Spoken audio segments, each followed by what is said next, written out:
দিতে হবে।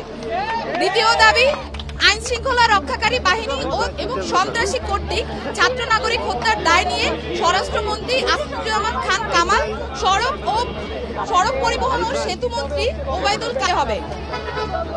Internet shutdown করে দেশে ডিজিটাল ক্র্যাকডাউন করায় তথ্য প্রতিমন্ত্রী জুনায়েদ আহমেদ পলককে পদত্যাগ করতে হবে। ভাবে ভিন্ন খাতে প্রবাহিত করার চেষ্টা করায় তথ্য প্রতিমন্ত্রী মোহাম্মদ এ আরাফাতকে পদত্যাগ করতে হবে।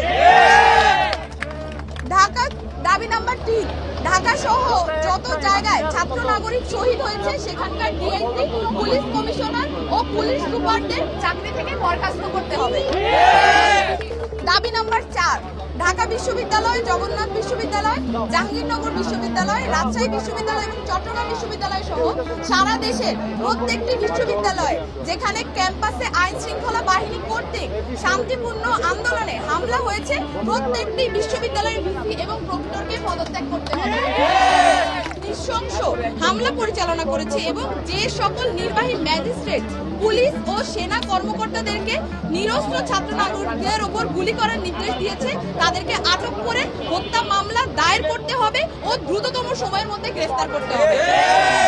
দাবি নাম্বার 6, দেশব্যাপী যে সকল ছাত্র নাগরিক বিশ্ববিদ্যালয়, জাহাঙ্গীরনগর বিশ্ববিদ্যালয়, রাজশাহী বিশ্ববিদ্যালয় এবং চট্টগ্রাম বিশ্ববিদ্যালয় সহ সারা দেশের প্রত্যেকটি বিশ্ববিদ্যালয় এবং শিক্ষা প্রতিষ্ঠানে ছাত্রলীগ নামক সন্ত্রাসী সংগঠন সহ সকল লেজুর ভিত্তিক ছাত্র রাজনীতি নিষিদ্ধ করে দ্রুততম সময়ের মধ্যে নিয়মতান্ত্রিকভাবে ছাত্র সংসদ কার্যকর করতে হবে।